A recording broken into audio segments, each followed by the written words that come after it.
All right, so today we are going to skip ahead a little bit with factors of production. Your factors of production, that is simply the ingredients or the things that you need in order for production to occur. So this is number 14 on your study guide. All right, so with your factors of production, any company that you're going to have is going to require four things. It's going to be an entrepreneur, labor resources, natural resources, and capital resources. Now, let's look at a company like Apple real quick.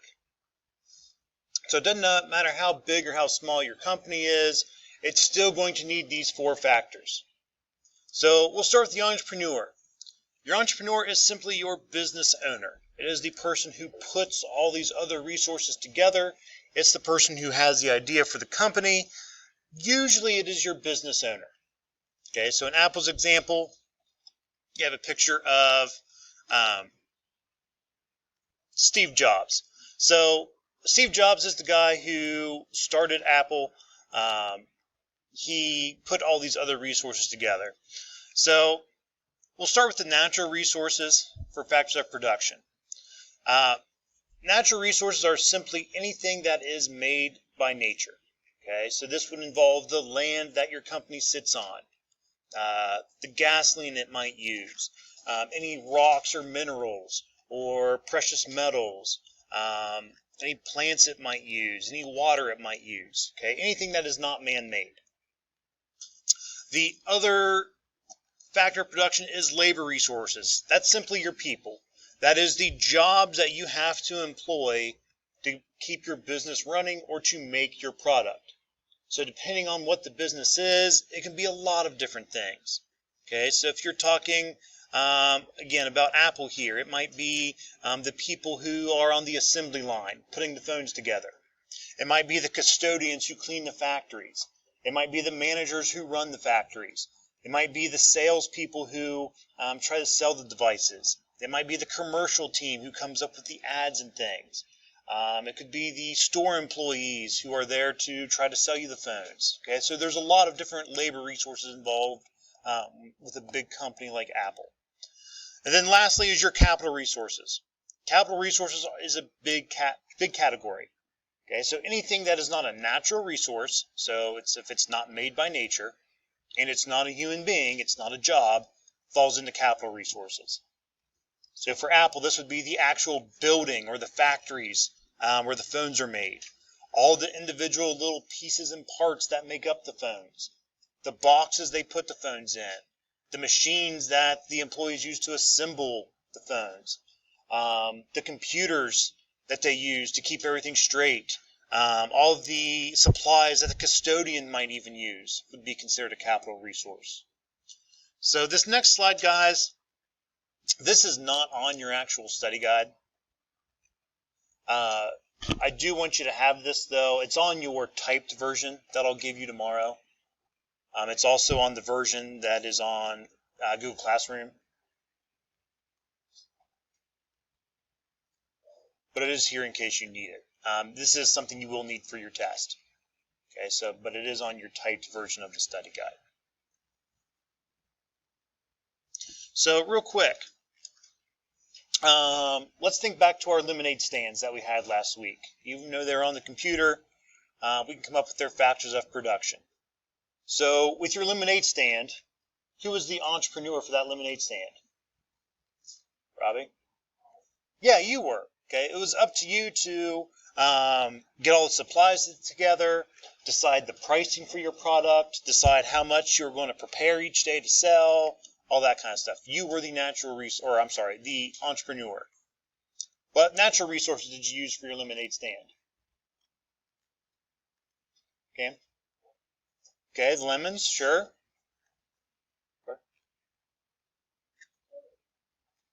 Water, yep. You're going to use water for your lemonade.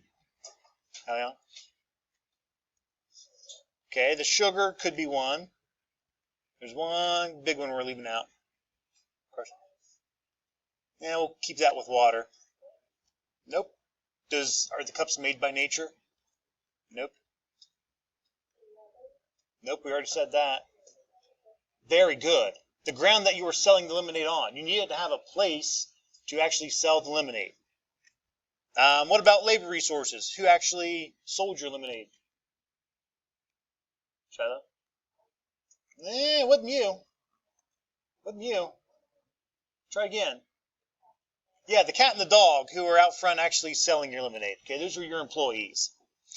What about your capital resources? What else did you need for your lemonade that wasn't made by nature and it wasn't your employees? Cam? Okay, the actual table where you sold your lemonade, sure. Chloe? Yep, the pitcher.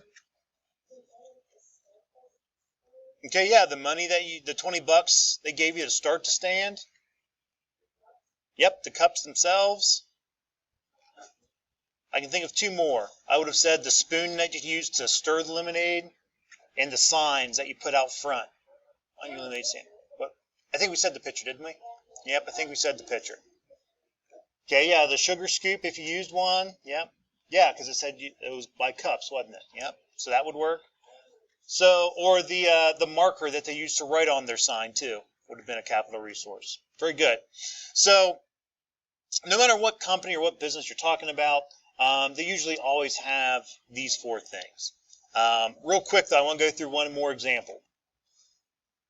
So, let's say that we're going to start a gas station out here in front of our school. We're going to start one here on 22.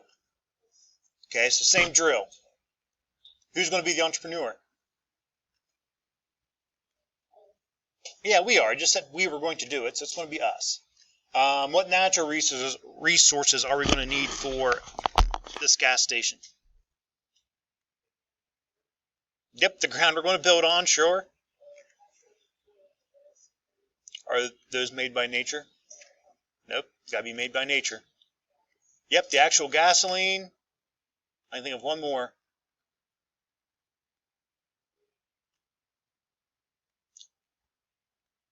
Very good, water.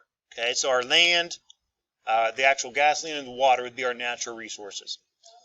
What jobs are we going to hire for our gas station? Okay, cashier, sure. Probably. Yep, maybe a manager. Yep, stock person, a stock boy, stock girl, someone to put food on the shelves. Yep, and a custodian. Those are all good. I'd take all of those. Capital resources. What are our capital resources going to be? Yep, the candy on our shelves. Yep, the actual gas pumps. Yep, the drinks. Pretty much all of our food that's inside. Our refrigerators, our cash register, our slushy machine, sure. Our brooms and mops and buckets that our custodian's going to use.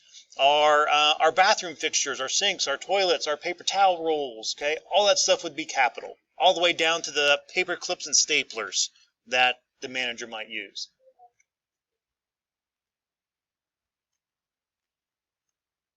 Yeah, that'd probably work. That'd probably work. Okay, so kind of keep that example in mind. You may or may not see that again later on.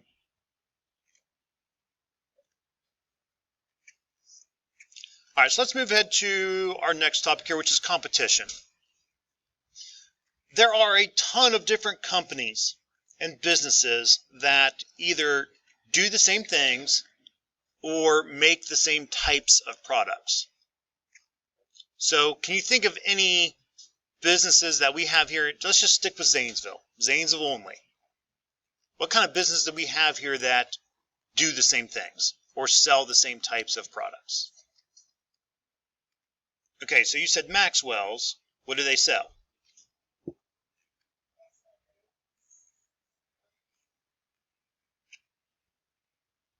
Pizza. Okay, so who do they compete against then? Who else sells pizza in Zanesville? Oh, come on. You can think of another pizza place. Okay, Little Caesar. Guys, last class we came up with 18 different places where you can get a pizza here in Zanesville. Okay, now we're just talking like actual pizza places. You could walk in, order one, carry one out, or have one delivered. Okay, we weren't talking about like frozen pizza or anything like that. So just here in Zanesville, there's 16 different pizza places. Okay, what else do we have? 18, I'm sorry. Yep, 18. Not quite. Well, does the dollar store sell gasoline? No. No, they don't. Walmart and Kroger's, that's a good one. Okay, a little bit. Yep. I'll give you that one, GameStop and Best Buy. But we don't really have either one here, do we? We don't have a Best Buy, but... Okay, Foot Locker and Finish Line both sell shoes. Okay, Wendy's, McDonald's, Burger King you can throw in there. They sell the same stuff. Anything else? Think about cars. From our school, if you drive from our school down to the end of 6th Street, there are 22 different places that sell cars. Yep, 22 different places that sell cars. Well, that many people sell cars, sure. Anything else we can think of? No, you're not specific cars.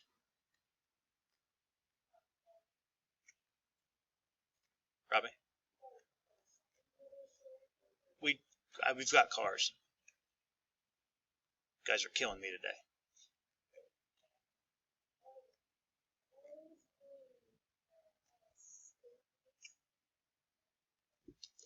All right, Robbie, try that again. Kohl's and what else? Okay, Kohl's and Gabe sell pretty much the same things, okay, as far as clothing, shoes, that kind of stuff. You could have also gone with, like we have several different golf courses here to play with. We have a bunch of different restaurants in Zanesville. We have a couple different places that sell furniture. We have a couple different places that sell donuts, okay? But the point is there's all kinds of these different businesses that sell the same things or perform the same service.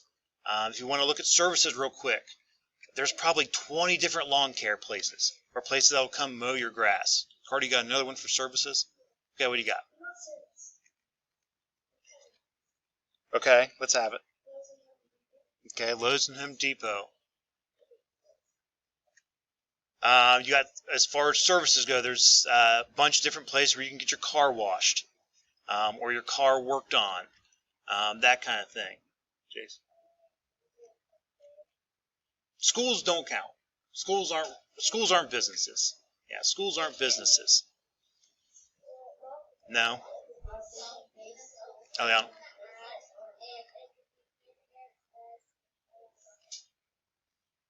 They both sell food, so yes, that would work.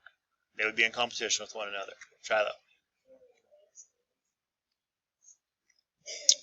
Not that we have two of those in Zanesville, but yes, they would be. So I think we understand that part. So the next question would be, even though you've got businesses that compete against one another, okay, so here's an example of all these different brands or companies that sell the same things. So let's look at Kellogg's and General Mills real quick. Okay, they are right up there. General Mills and Kellogg's. Anyone know what the main thing those two companies sell? Cam? Yeah, cereal. Okay, so if you look here, it shows you what different brands or different types of cereal that each one of them sell. Okay, so kind of looking at them, you can kind of see some of the other types of businesses or companies that they also have.